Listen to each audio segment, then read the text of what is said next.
We've just spent the last 28 days at Glacier National Park. And being there 28 days, we have really learned a lot about it. And what we want to do today is we're going to share with you everything that we learned so that you will have the information. Yep, because this is a place you're going to want to go, and these are the things you need to know before you get there. So the first thing, if you're planning to go, you better plan. Yeah, Glacier National Park is a very busy national park, and you're not going to just drive in and find a place to stay or be able to get into the park. We actually started doing our research last fall as far as what campgrounds and where to stay, because you know we're RVers.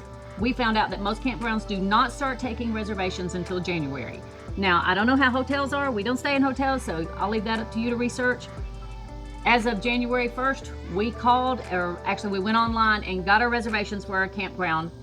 We had friends that tried 2 weeks later, and our campground no longer had full hookup reservations available for them. And when you're staying that long, you want full hookups. We don't blame them. We were there 28 days. So they had to find a park farther out. You're really going to want to plan in advance for where you're going to stay, but also you want to learn as much as you can about each side. The west side is, a lot of people go there because there's tons of cities, a ton of activities to do, and sometimes that increases the price. But we end up staying on the east side where there are fewer restaurants, no grocery stores, gas was out of the roof. Out the roof. Yeah. Out the roof. So you need to study both sides. We like the peace and quiet of the east side, and we like being 3/10 away from that park, so we could get in there and yeah, it was so easy to just run down. We could have walked to the park entrance. Yes. Literally. It was that close. And so try to learn as much as you can on which side you like, based on, do you like the peace and quiet? Because from where we were to get to grocery stores were a couple hours. Correct? Yeah, we were a good bit. So that being said, if you're staying on the east side as we did, stock up on groceries before you go there. You are not going to want to use their teeny tiny convenience store grocery. And the next thing as far as planning is, you've heard about it, you've got to have a going to the Sun Road pass if you want to go through the amazing, over the mountains, to see the beautiful overlooks that overlook the lakes and see the mountain views. You've got to have that pass. So Lynn's going to tell you a little bit. So if you want the pass, I think it goes on sale. It's a little different every year, I think. And it starts out like right around-ish the 1st of April. I think it was April the 1st, yeah. So, and we tried a couple of hours after it went on sale, because we actually forgot about it, and could not get a pass. Absolutely could not get a pass. They were sold out. If you were like me, you're thinking, what? I know I have no passes to get in, and I've got 28 days there at the campground right there at the park. You start worrying, what do I do? So we have those secrets for you. So timing is everything when it comes to going to the Glacier National Park. Let me tell you, this year was the earliest the Glacier National Park had opened since 2005, and it actually opened on June the 15th. Last year was the latest. It did not open till the middle of July. Now, the reason they keep this road shut is because it goes straight up, and you know what you get at the top of the mountains? You get a lot of snow. And they will not open the road up until the snow has gone away, where they feel like it's safe for you to drive. We did not have any idea as to when the road would open when we made these reservations.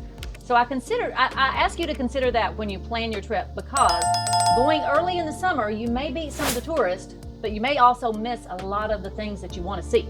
So the best time to go is probably July and August. The weather is going to cool off quite a bit in September and October, and they have been known to have snow in those months. So another question you may have is, what do I need to bring with me when I go to Glacier National Park? Now let me tell you, this list is long. It's so long, we're going to use Danny's phone. Danny. Yep. First thing I want to say is that Glacier National Park is a very busy park. So the first thing you need to pack is your patience. You're going to need those, topmost. The first thing that we want to talk about is the America the Beautiful Pass that you want to consider having. You really want to have that, because the most you're going to be able to get a pass for, I think, is 7 days if you just buy it there. And if you're only going to be there for 7 days, that's great for you. We were there for 28 days, so our America the Beautiful Pass really paid off. We were in the park every day except for maybe 2 or 3 days during the 28 days. I think we would have spent a fortune. Yeah. Right. So the American Beautiful Pass is a must if you're going to be long. And remember, it's $80 per year. So if you're going to go to more than 2 parks in that year, it's probably very cost efficient to buy that American Beautiful Pass. And remember, for the seniors, those that are already above 62, you can get a lifetime pass. Make sure you look for the word lifetime when you sign it up, because I think there's 2 senior passes, but that's $80 for a lifetime. And then there's other military, I think they get lifetime passes too. I don't know. Other things that you can get the lifetime pass. So, now, don't tell anybody, but next year someone gets their lifetime pass. You tell them my age? I'm not going to tell your age, but next year, I'm really excited about that. Sure, you pack your bug spray. Let me tell you, bugs were horrible in Glacier National Park. The mosquitoes would absolutely pick you up and carry you off. But also, when you're buying your bug spray, be sure you look for if you can find anything that says that it will fight against flies. Flies were just horrible on some of the trails, and they ate us even more than mosquitoes did. And let me say this, it's not 24/7 that you're fighting the flies and you're fighting the mosquitoes, so you're not going, don't think you're going into a bug infested park. But there's certain times of the day, especially as the sun's starting to go down, it seems like the bugs come out to eat. Yeah, they come out to eat and they want to eat you. Remember the bug spray and sunscreen. You are in the mountains, and a lot of the trails go through a mountainous terrain. No trees, so you're not going to have a lot of shade. You're going to be in the direct sun a lot. Something we learned pretty early was pack water. You've got to have water if you go on any kind of hikes and you're in that sun. And don't forget snacks, and we pack lunch most days. Yeah, we packed lunch a lot of days, so you didn't have to leave the park and go back to your camper and then go back into the park, because there's nothing to eat in the park. There are no restaurants except like at the Westgate entrance. I think there's a restaurant, a couple of restaurants over there. But the rest of it, there are no restaurants, so pack your lunch. So something else you want to do is you want to layer your clothing when you go through the park. Every single morning we got up, we had to turn the heat on because it would get down to the 40s and the 50s and the camper cooled off. So you have to take out in jackets, but by about 10 or 11 o'clock, you're walking, you're hiking, you're getting hot, the sun's coming out, and it'll get to 70 or 80 degrees. So then you want to get rid of the jackets and you want short sleeves and shorts. So layer that clothing. Other thing that I want to make sure you're aware of, this is not a flip-flop type of hiking place. Oh no.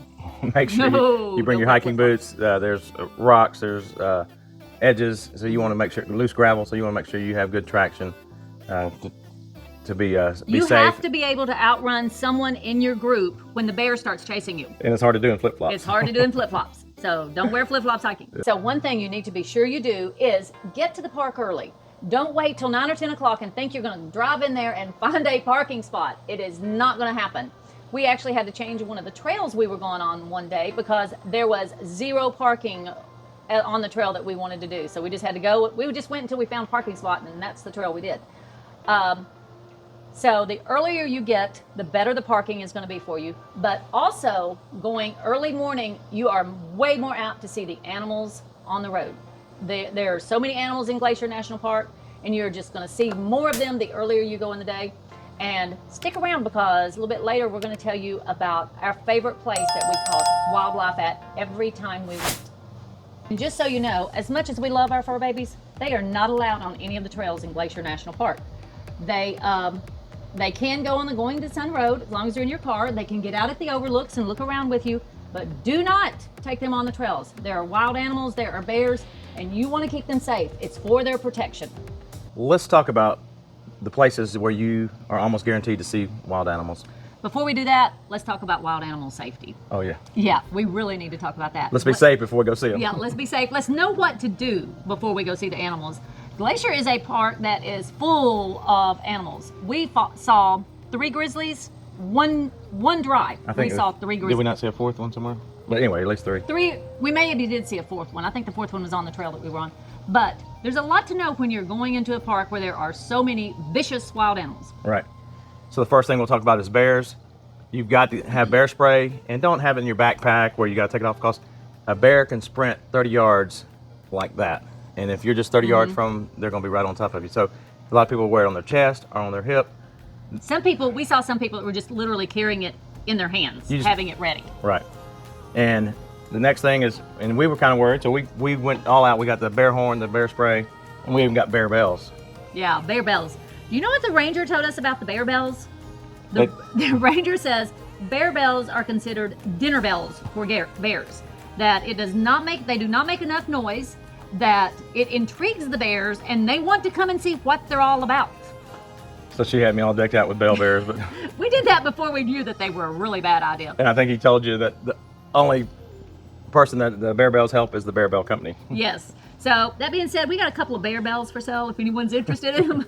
Don't know what we're gonna do with those. Yeah. And the next animal to be aware of, and you probably won't think about this one, is the moose.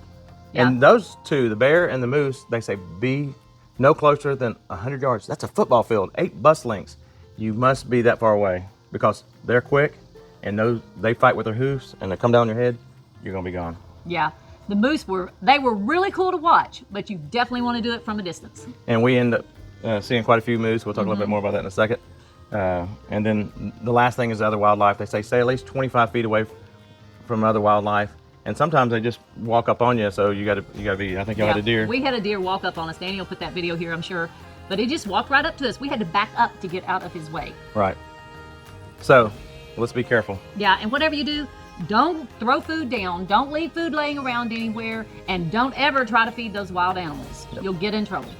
Now, we haven't forgotten about those secrets on how to get in when you don't have a pass to go into the Sun Road.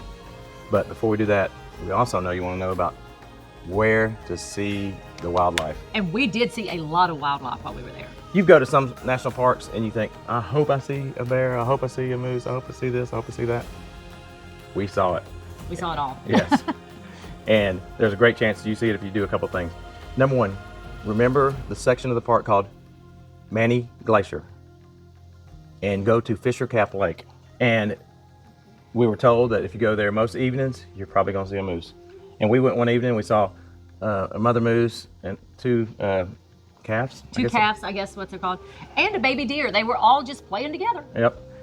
And another place that we saw a big bull moose was Red Rock Lake. It was on a trail. It was in the lake as we were going on the trail up to Red Rock Falls.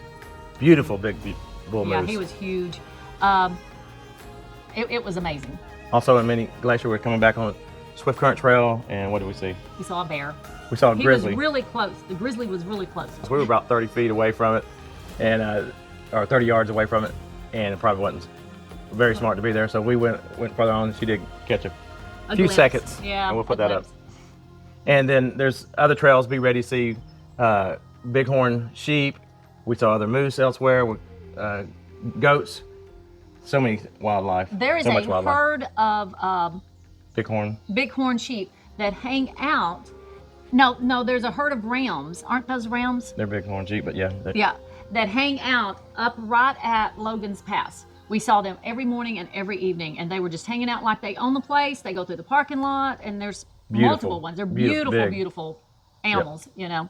So those are some of the tips of where to see some animals. Danny, I think it's time to tell them our secrets to get into the park. Should we give them away? Yep, we should give away our secrets to get into the park. We've been there, we're gone now. Yep.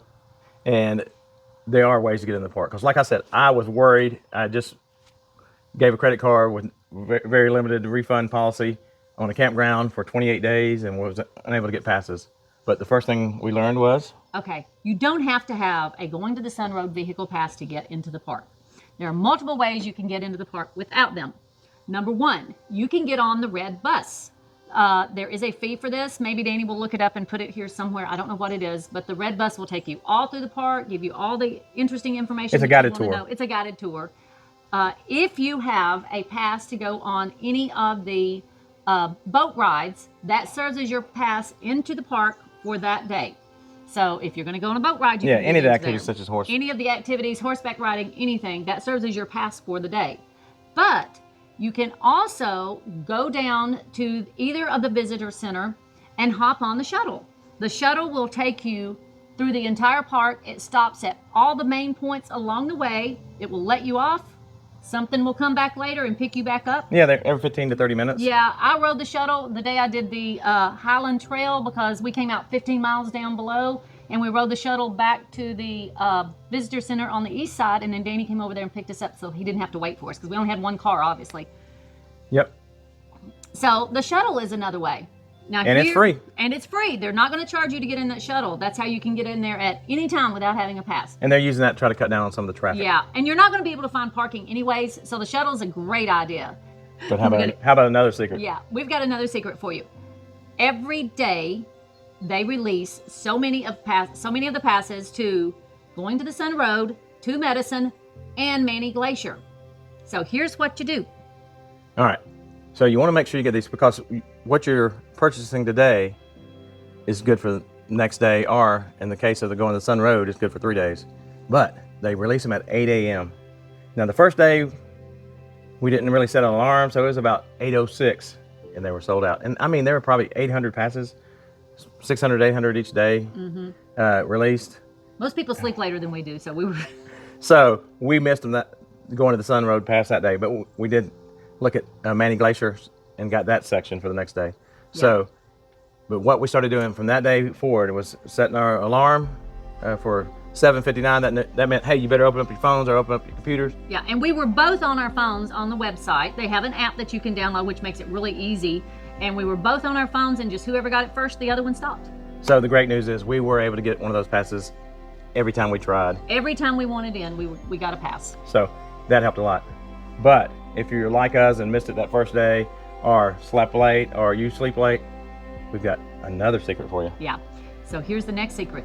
If you are an early riser, get up and go into the park before 6 a.m. Yeah, great time to see a sunrise. Yeah, we're not those people. We get up never early, made it. but we like to have our coffee first. Yeah, we get up, but we got to have time for that coffee and just to chill out a little bit. But anyways, we never made it before 6 a.m. But once you're in, you're in. You're there for the whole day as long as you want to stay.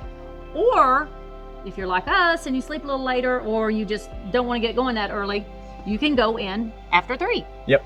And sleeping late, we always get up about 6. Yeah, but we even just at home, we're up at 6 in the morning. We just didn't want to get up at 4 to get in there. But if you can go in after 3, and you don't need a pass to go on the Sun Road or to the other sections. Yeah. So you get to do so much. And it stays daylight until 10. And I think some days we're almost to 11 when we first got there. Yeah. Because it's so sunny there until so late. So it's yeah. You can stay in the park like really late because I'm not kidding you. We got to where we were up till 11:30 and 12 o'clock almost every night just because it was daylight so late. Yeah. That's unusual for us. We stayed up past 10 o'clock. Wow. Yeah. We were out there getting sunset pictures at 10 o'clock, Yeah. at 11 It's o'clock. really cool. So those are some secrets, and we'll put a link to that app that you can use to get the pass, and any other links we'll put down below for you. Now, this being said, if you know something we don't, be sure you put it in the comments below so that we can share it with others. Yeah, we want our viewers, let's communicate to each other about ways to get into the park or things to see in the park. Yeah. Also, if you have seen any wild animals, or if you have a certain area that you think is the best to see wild animals, put it in the comments below so that other people will know it and can share in your experiences. So we just spent 28 days in Glacier National Park. So we've got a lot to share with you. Some of our favorite places, some of our favorite trails. Yeah. So be sure you hit that subscribe button so you'll know before you go, because we're going to tell you all the secrets we learned about everything. Right. Until next time, God bless and many safe travels. And go RV, America.